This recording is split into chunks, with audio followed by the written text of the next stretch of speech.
क्या हमारी आत्मा ही हमारे जीवन का सार है, जीवन में सब कुछ है? दोस्तों ऐसा नहीं है। सब आपको यही कहेंगे कि आत्मा बहुत ज़रूरी है, सबसे ज़्यादा ज़रूरी है, अपनी आत्मा से कनेक्ट करो, क्योंकि आप बेसिकली ये शरीर नहीं हो, आप एक आत्मा हो जो अनंत काल से यात्राएं करती आ रही है, जगह जगह रुकती आ रही है। ये जीवन भी उस यात्रा का एक सिर्फ हिस्सा है। आप आगे बढ़ जाओगे, आपकी यात्रा जारी रहेगी। बिल्कुल सही बात है, मैं भी ऐसा ही कहता हूँ। लेकिन दोस्तों ये कहना कि ये जीवन सिर्फ इस आत्मा के बारे में है, सही नहीं है। फिर इस जीवन के मायने ही ख़त्म हो जाते हैं। ये शरीर और ये आत्मा, दो तत्व, दो चीज़ें जब मिली हैं तभी ये जीवन बना है। कुछ आत्मा के स्वभाव होते हैं, आपकी आत्मा के कुछ स्वभाव होंगे, इन जनरल आत्मा के कुछ स्वभाव होते हैं। कुछ कर्म आप पिछले जन्मों से लेके आए हो।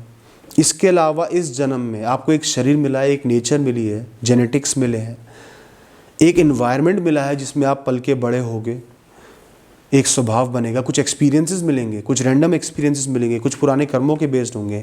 उस हिसाब से आपकी एक कॉन्शियसनेस बनेगी। कॉन्शियसनेस क्या होती है?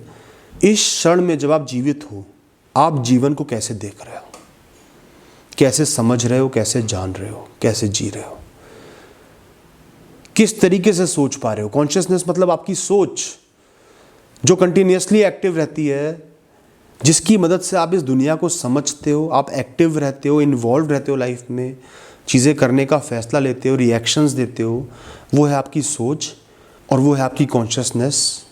और वो बहुत सारी चीज़ों को मिला के बनती है, जिसमें आपकी आत्मा भी शामिल है, शरीर भी शामिल है, जेनेटिक्स शामिल है, एक्सपीरियंसेस और एनवायरनमेंट भी शामिल है। जो आपके अंदर कंट्रोल है, किस सीमा तक जाना है, कितना एक काम को करना है, कहाँ जाके रुक जाना है, क्या चीज़ नहीं करनी, किसी से लड़ाई हो गई तो उसकी जान थोड़ी लेनी है, अपने आप को कंट्रोल करना है। बहुत खुश हो गए तो खुशी के मारे पागल थोड़ी हो जाओगे, तो भी आगे सस्टेन करना पड़ेगा। इस तरीके से जो आपकी सोच की गहराई है, जो आपको रोकती भी है, आगे भी बढ़ाती है, एक्टिव रखती है, वो जीवन का सार बन जाती है।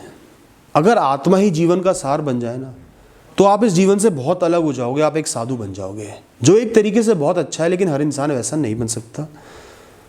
आपको एक सामाजिक पारिवारिक जीवन जीना है, जिसमें मटेरियलिज्म भी होगा, आपको चीज़ें भी चाहिए होंगी, सुविधा भी चाहिए होंगी, पैसा भी चाहिए होगा। तो आत्मा को जीवन का सार आप बनाना अफोर्ड नहीं कर सकते। बना पा रहे हो तो बहुत ही अच्छा है, उससे बढ़िया कोई राह नहीं हो सकती। लेकिन हम एक प्रैक्टिकल बात करेंगे कि आपको जीवन जीना है। तो दोस्तों, जितना गहराई से आप अपने आप को समझते हो, अपनी आत्मा को समझते हो, अपने जीवन को समझते हो, अपनी एबिलिटीज़ को, फ्लॉज को, अच्छाइयों को समझते हो, जानते हो, उनके बारे में सोच पाते हो, वो आपके जीवन का सार है, वो आपके जीवन की समझ है, वही आपको कॉन्शियस बनाता है, जीवन को जीने की कला देता है, आपके रिएक्शंस निकलवाता है, और जब तक आप अपनी आखिरी सांस नहीं लेते आपको जीवित रखता है, दुनिया के साथ एंगेज रखता है। और दोस्तों, जो आपके फ्लॉज हैं, आप लोगों को जज करते हो बिना किसी कारण के, ये लड़का ऐसा होगा, लड़की ऐसी होगी, इस इंसान की एज ज़्यादा तो ये अच्छा ही होगा, इसकी एज कम है, इनएक्सपीरियंस होगा। ये आप स्टीरियोटाइप करते हो, इसका धर्म ये है तो ये ऐसा होगा, इसका धर्म ये है, ये ऐसा होगा, इसका रंग ऐसा, ये ऐसा होगा, इसको ये भाषा नहीं आती, ये ऐसा होगा, इसको ये आती, ये ऐसा होगा, ये इस जगह से आता है, ऐसा होगा। इस तरीके से जो आपके स्टीरियोटाइप्स हैं, जजमेंट्स हैं, नोशंस हैं, सिर्फ ओपिनियंस हैं जो आपने सुने हुए हैं, बस आपने मान लिए कि एक लड़की घर से बाहर जाके काम नहीं कर सकती, वो गलत होता है, लड़की लड़के से बात कर रही है, गलत है, लड़का लड़की के बीच में दोस्ती नहीं हो सकती, ये इंसान इस जगह से आया है तो इसकी मानसिकता सही नहीं होगी।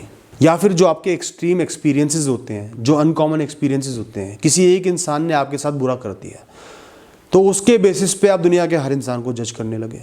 सारे इंसान बुरे होते हैं, सारे इंसान धोखेबाज होते हैं। इस तरीके से जो आपके ये फ्लॉज हैं, सोचने के तरीके में गलतियां हैं, लिमिटेशंस हैं, ये आपकी कॉन्शियसनेस पे बाधा बन जाती हैं, बाउंड्री बन जाती हैं, आपको फुल्ली कॉन्शियस नहीं होने देती, आपके जीवन को नेगेटिवली अफेक्ट करती हैं। और अगर जीवन का सार कॉन्शियसनेस है, आपकी सोच की गहराई है, आप हर क्षण में अपने आप को कैसे देख रहे हो, दुनिया को कैसे देख रहे हो, कैसे रिएक्ट कर रहे हो, वो है, तो इस बाधा को दूर करना बहुत ज़रूरी है। न्यूट्रल होना, समझदारी दिखाना, ऑब्ज़र्व करना, इंसानों को समझना, नेचर को समझना, अपनी लाइफ को समझना, लाइफ में हुई अच्छाइयों को, बुराइयों को, फेलियर्स को, सक्सेस को समझना जानना ज़रूरी है। कंट्रोल्ड रिएक्शंस देने ज़रूरी हैं, सोचे समझे रिएक्शंस देने ज़रूरी हैं। और सबसे ज़्यादा ज़रूरी है अपने सबकॉन्शियस के साथ कनेक्ट करना। और कनेक्ट कैसे करोगे? आपकी लाइफ में बहुत सारे इवेंट्स, एक्सपीरियंसेस आते हैं, होते हैं, उनको एनालाइज करके फैसले लेना। 4-5 एक जैसे इवेंट्स के बारे में सोचना, उनको ध्यान करना, फिर आगे का फैसला लेना अगर कोई रिलेटेड इवेंट हुआ है तो। यह चीज़ों को बहुत अच्छे से ऑब्ज़र्व करना, क्लोजली ऑब्ज़र्व करना, ताकि आपके सबकॉन्शियस में एक इमेज बन जाए, सही इमेज बन जाए जो आपको डिसीजन लेने में मदद करे। इम्प्रॉम्प्टू बहुत ज़्यादा इमीडिएट रिएक्शंस नहीं देना। कुछ भी हुआ एकदम से रिएक्शन दे दिया, सोचा ही नहीं। सोच की गहराई तक जाके रिएक्शंस देना। ये सब चीज़ें आपको बहुत बेहतर बनाएंगी, लाइफ से कनेक्ट करेंगी, कॉन्शियस रखेंगी और लाइफ को वर्थवाइल बनाएंगी। तो अगर आपको जीवन मिला है, आपकी सोल की, आपकी आत्मा की वैल्यू है, लेकिन जीवन की भी वैल्यू है, इस जीव की भी वैल्यू है, इस शरीर की भी वैल्यू है, सोच की भी वैल्यू है, उन पर भी ध्यान दो। Thank you.